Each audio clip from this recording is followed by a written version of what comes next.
نے قریش کے جن سفروں کے بارے میں اشارہ فرمایا ہے وہ یہی ہیں۔ ابو طالب خود بھی تجارت سے وابستہ تھے، چنانچہ انہوں نے قریش کے دیگر لوگوں کے ساتھ مل کر ایک تجارتی سفر کا منصوبہ بنایا۔ یہ گرمیوں کا موسم تھا اور منزل تھی شام کی سرزمین۔ نبی کریم صلی اللہ علیہ وآلہ وسلم اس وقت اپنے چچا جناب ابو طالب کی زیر کفالت تھے۔ کچھ روایات کے مطابق جناب ابو طالب اس سفر میں اکیلے جانا چاہتے تھے، لیکن نبی کریم صلی اللہ علیہ وآلہ وسلم نے آپ کے ساتھ جانے پر اصرار فرمایا۔ جناب ابو طالب اور ان کے بچوں نے نبی کریم صلی اللہ علیہ وآلہ وسلم کو بتایا کہ سفر لمبا ہے اور دیگر کئی مشکلات کا بھی سامنا کرنا پڑ سکتا ہے، لیکن آپ صلی اللہ علیہ وآلہ وسلم نے بے حد اصرار کیا کہ انہیں اس قافلے کا حصہ بننا ہے۔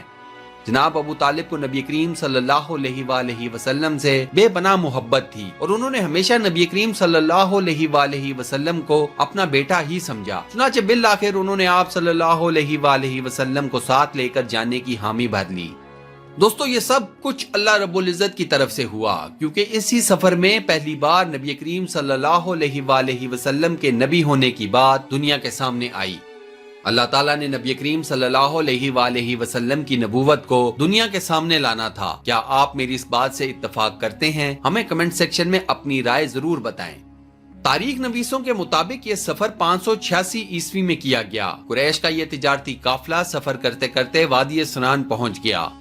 یہاں ایک گھنے سایہ دار درخت کے نیچے اہل قریش نے آرام کرنے کا فیصلہ کیا اور اپنے جانوروں کو بھی کھلا چھوڑ دیا۔ اس جگہ سے کچھ فاصلے پر ایک گرجا گھر اور عیسائی خانقاہ بھی موجود تھی۔ اس خانقاہ میں کچھ عیسائی راہب ترک دنیا کر کے اللہ تعالیٰ کی عبادت کیا کرتے تھے۔ ان عیسائی راہبوں میں سے ایک کا لقب بحیرہ تھا۔ بحیرہ کا اصل نام برجیس یا جرجیس تھا، لیکن اپنے زیادہ علم اور زیادہ عبادت کی وجہ سے اسے بحیرہ کے لقب سے پکارا جاتا تھا۔ بحیرہ خانقاہ کی کھڑکی میں کھڑا اس قافلے کو آتا دیکھ رہا تھا۔ بحیرہ اس قافلے میں زیادہ دلچسپی نہ لیتا، لیکن جب اس نے دیکھا کہ اس قافلے کے کچھ لوگوں پر ایک بادل کا ٹکڑا سایہ کیے ہوئے ہے تو وہ تھوڑا حیران ہوا۔ گرمیوں کے موسم میں تپتی دھوپ میں جہاں جہاں یہ قافلہ ادھر ادھر ہو رہا تھا، یہ بادل کا ٹکڑا ادھر ادھر جا رہا تھا۔ اب جب یہ قافلہ اس درخت کے نیچے سستانے کے لیے رکا تو بحیرہ نے دوسرے راہبوں کو کہا کہ اس قافلے کے لوگوں کو کھانے پر بلایا جائے۔ ایک روایت کے مطابق جب یہ قافلے والے اتر کر درخت کے سائے میں بیٹھنا شروع ہوئے تو نبی کریم صلی اللہ علیہ وآلہ وسلم چونکہ عمر مبارک میں سب سے چھوٹے تھے، چنانچہ آپ صلی اللہ علیہ وآلہ وسلم نے انتظار فرمایا کہ پہلے بڑے بیٹھ جائیں، پھر آپ صلی اللہ علیہ وآلہ وسلم کہیں تشریف فرما ہوں گے۔ سایہ کم تھا اور جگہ بھی، لیکن پھر اس درخت کی شاخیں پھیلیں اور آپ صلی اللہ علیہ وآلہ وسلم پر اپنا سایہ کر دیا۔ بحیرہ نے یہ معجزہ بھی ہوتے ہوئے دیکھا۔ اہل قریش حیران ہوئے کہ پہلے تو کبھی اس گرجا گھر یا خانقاہ کے راہبوں نے انہیں کسی بھی سفر کے دوران کھانے کی دعوت نہیں دی، تو اس دفعہ کیا خاص بات ہے؟ خیر، یہ لوگ کھانے کے لیے خانقاہ کے اندر چلے گئے۔ ایک روایت کے مطابق نبی کریم صلی اللہ علیہ وآلہ وسلم ان لوگوں کے ساتھ اندر تشریف لے گئے، جبکہ ایک اور روایت کے مطابق اہل قریش نے نبی کریم صلی اللہ علیہ وآلہ وسلم کو قافلے کے سامان اور جانوروں پر نظر رکھنے کے لیے پیچھے چھوڑ دیا۔ بحیرہ نے قریش کے ہر بندے کے سامنے کھانا خود رکھا اور ان سب کا مشاہدہ کرنا شروع کر دیا۔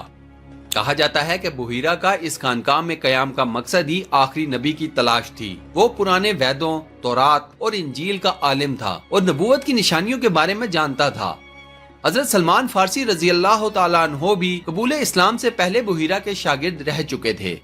بحیرہ کو اپنے سامنے بیٹھے مہمانوں میں کچھ خاص نظر نہ آیا، لیکن بادل اور درخت کی شاخوں والا معجزہ وہ دیکھ چکا تھا۔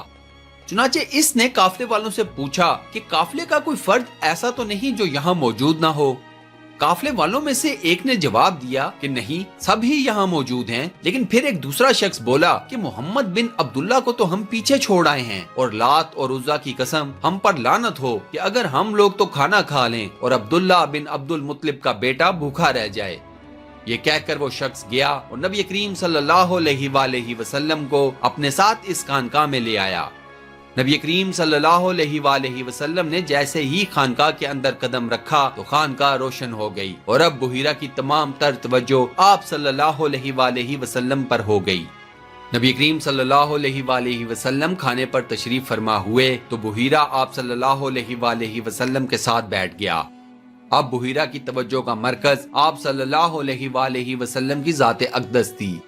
اہل قریش نے کھانے کا آغاز لات اور عزا کا نام لے کر کیا، جبکہ آپ صلی اللہ علیہ وآلہ وسلم نے کھانے کا آغاز بسم اللہ سے کیا۔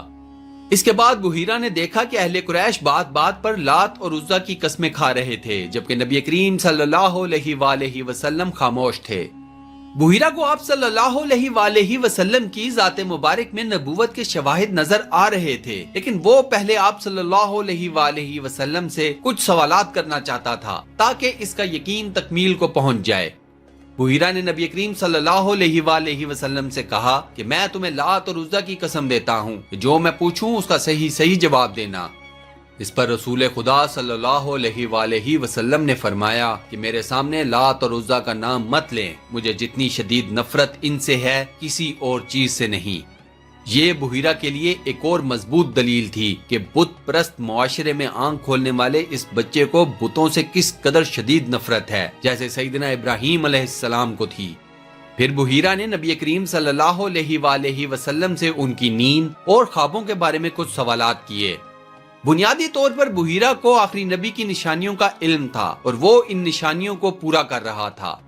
نبی کریم صلی اللہ علیہ وآلہ وسلم سے سوالات و جوابات کا جب یہ سلسلہ ختم ہوا تو بحیرہ نے نبی کریم صلی اللہ علیہ وآلہ وسلم سے کہا کہ وہ ان کی پشت مبارک دیکھنا چاہتا ہے۔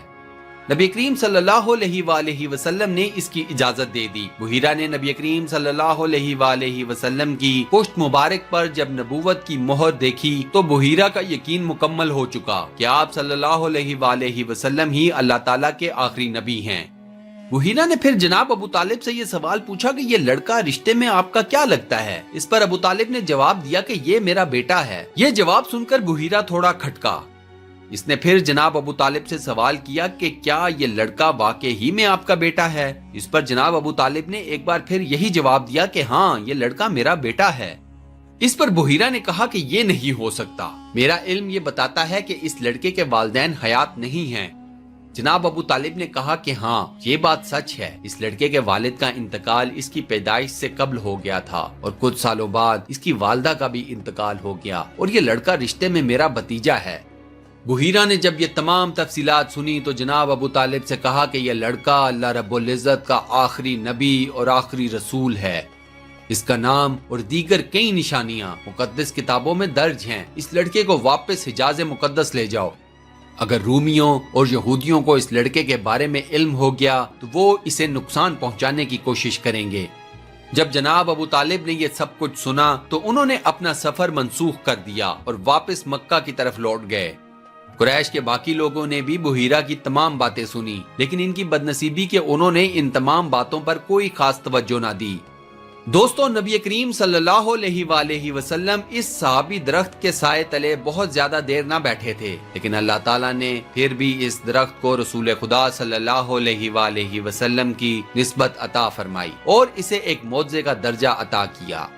اردن کی حکومت نے بڑی محنت کر کے اس تجارتی شاہراہ کے آثار بھی دریافت کر لیے ہیں جس پر آج سے 1400 سال پہلے اہل قریش کے تجارتی قافلے شام کی طرف سفر کیا کرتے تھے۔